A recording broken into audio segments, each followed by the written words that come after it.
Así que una de las cuestiones que hemos querido hacer después de, bueno, pues obviamente ver lo que estaba pasando en Francia, que es lo que nos acaba de contar Alba como, o sea, muy bien, tal como ha dicho Fran, es que Noelia, sobre todo, queríamos que analizase de alguna manera un poquito más allá. Es decir, ¿esto qué repercusión tiene?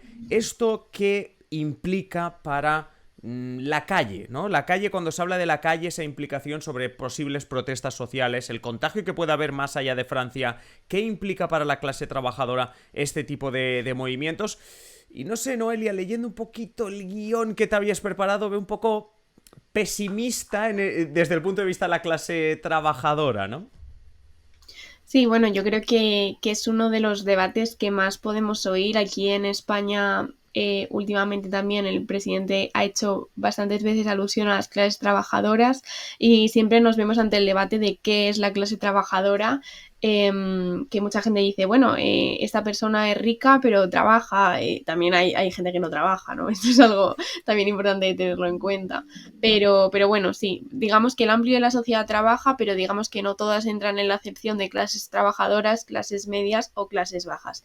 Y precisamente por eso pues hemos querido poner el foco en lo que decía Alba, que no todos los franceses que se ven afectados por esta inflación y que no están en una situación económica privilegiada están viendo con buenos ojos estas movilizaciones sociales.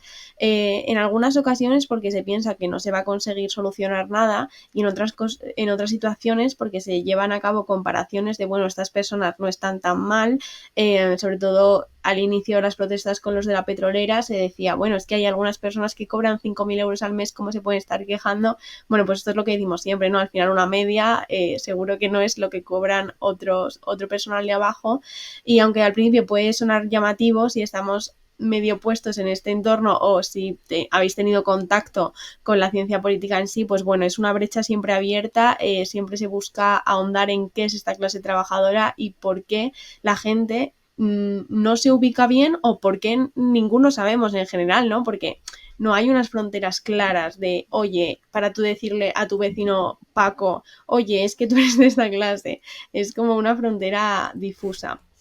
Entonces, bueno, como decía, es una cosa que se da en Francia, pero hemos visto en otros países, en Reino Unido, este verano hubo grandes movilizaciones, también llegó hasta la magistratura incluso, y también vimos estos discursos, en España también lo hemos oído respecto a la subida de los pensionistas, de los funcionarios, cuando se sube el salario mínimo, siempre es una cosa que está presente. Y bueno, pues básicamente desde la academia se ha venido a explicar que si bien antes la clase trabajadora, en el momento en el que surgen los movimientos comunistas, socialistas, etcétera, era una clase muy definida y con unos intereses muy concretos y por tanto con unos objetivos políticos, esto se ha venido a romper más aún en las sociedades actuales de ciudad, pero también de campo, porque no somos no nos regimos por los mismos patrones ni tenemos las mismas prioridades y sobre todo tenemos percepciones muy diferentes de cuál es nuestra situación actual. Entonces, bueno, por ejemplo, que esto me ha parecido muy curioso, así buscando un poco ejemplos, en un artículo del Confidencial decían que había un hombre de Estados Unidos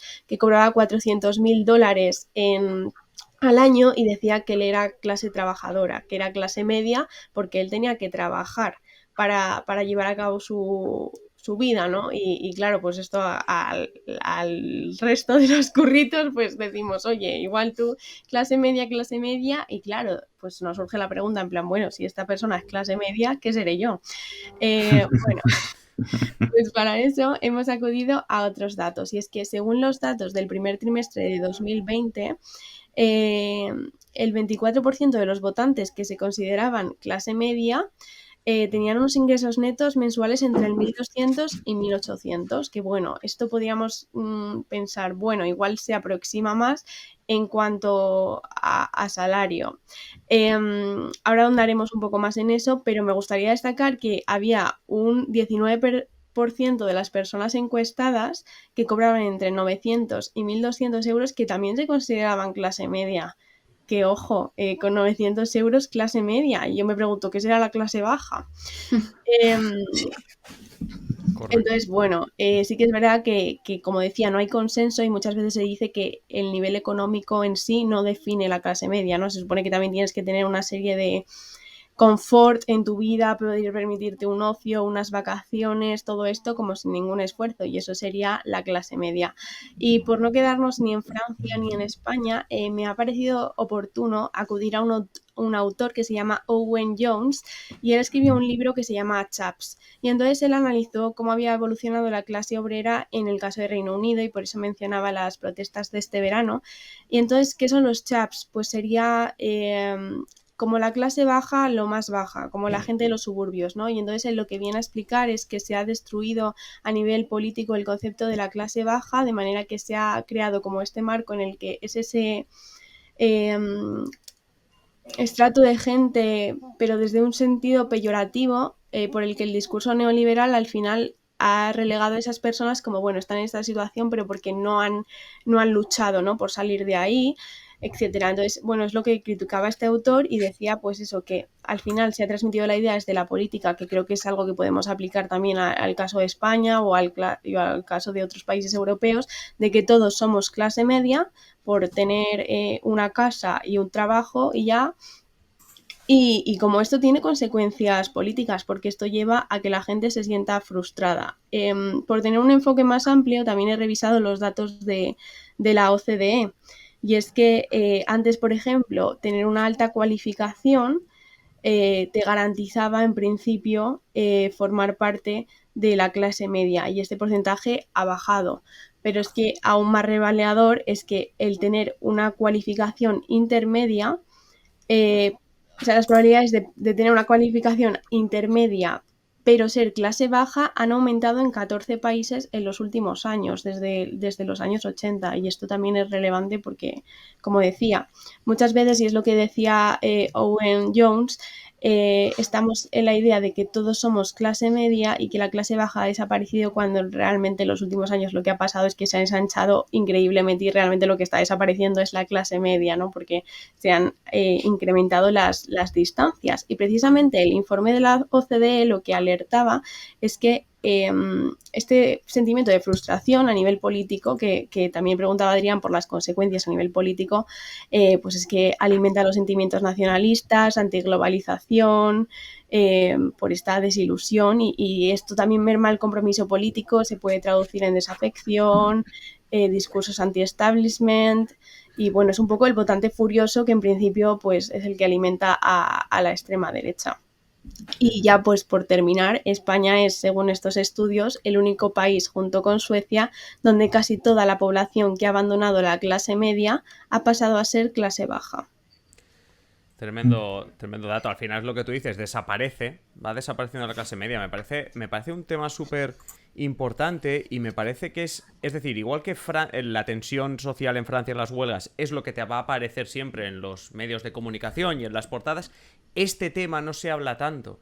Y este es un tema importante. Yo es uno de los temas que hay como una clase en concreto cuando en la asignatura que de comportamiento político en la universidad, claro, al final hablas de las clases, porque durante muchos años, durante muchas décadas, había los partidos de clase, el partido que representaba a la clase obrera, un partido socialista, partido que representaba a la clase burguesa, y eso, en los últimos años, ya no existe. ¿Por qué? Porque la clase obrera ya no es la clase obrera, es 200.000 clases.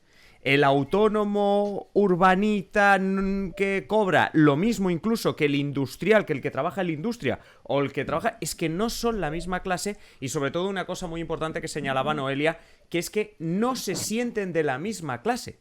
Y luego ya no es que entre ellos no se sientan de la misma clase cobrando lo mismo, es que cuidado, porque depende de lo que cobres, te piensas una cosa, la percepción es una cosa, yo soy clase media, tu realidad es que eres clase baja, ahí viene la frustración. Y yo no sé, Fran, sobre todo, seguro que tú lo recordarás más vivamente, igual que yo me refiero, el tema de los mileuristas hace 10, 15 años, que era lo más precario que había en España, ser mileurista. Y ahora, mira, Noelia nos daba el dato de la gente que cobra 900 euros, 800 euros, atención, con 15 años de diferencia con el IPC por medio. Es decir, y Fran, bueno, tú lo recordás, ¿no? Mileurista era súper precario, y ahora casi mileurista es como, ostras, no una alegría, pero Pero tienes para... Sí, no, eso es cierto, ¿no? Sobre todo teniendo en cuenta que el IPC ha subido y que no es, la vida es más cara ahora que hace 15 y 20 años, ¿no?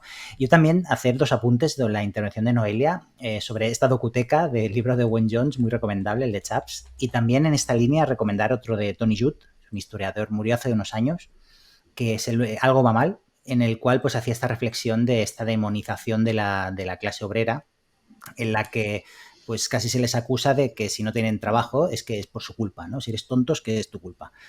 Esto por un lado. Y luego por otro lado, es interesante lo que habéis comentado de lo del hecho de sentirse, ya no ateniéndose a lo material, ¿no? A la realidad, sino un poco los sentimientos, si te sientes o no clase obrera. Hoy en día hay muchas personas que cuando les preguntas si son clase obrera, te dirán que no son clase obrera porque lo ven como algo despectivo, ¿no? Como algo del pasado, algo que no, obrero yo no soy, si yo trabajo, yo soy mileurista pero trabajo en una oficina, ¿no? Haciendo, es como también está ese aspecto despectivo, ¿no? De no querer sentirse clase obrera.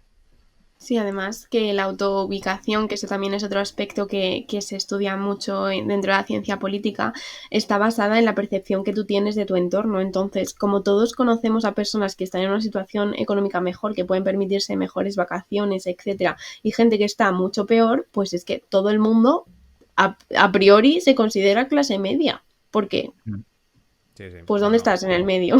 Sí, no, además, yo a veces hago el experimento de preguntar a los alumnos en plan, poner en un papel cuál creéis que es el salario medio en España, poner en un papel cuál creéis que sería un salario normal de clase media. Y claro, ahí es donde tú dices, Noelia, clase media lo calculan según más o menos, conozco la gente en mi entorno, no sé cuánto ganan exactamente, pero me hago una idea. Y los resultados son sorprendentes. No sé cómo lo ves tú, Alba, todo esto. Sí, bueno, a mí me parece muy preocupante porque al final, si hay algo que es característico de los países europeos que tienen un sistema del estado del bienestar fuerte, es que el porcentaje de la clase media es mucho más elevado que el de la clase baja, pero es que en España, como comentaba Noelia, tiene uno de los porcentajes más bajo de clase media y además se está olvidando de que hay como es que leí el otro día un artículo que decía que había como un 60% de personas bajo el umbral de la pobreza, o sea, son datos muy preocupantes y que están ahí y qué podemos hacer sobre eso, ¿no? Entonces, no sé, es bastante complicado.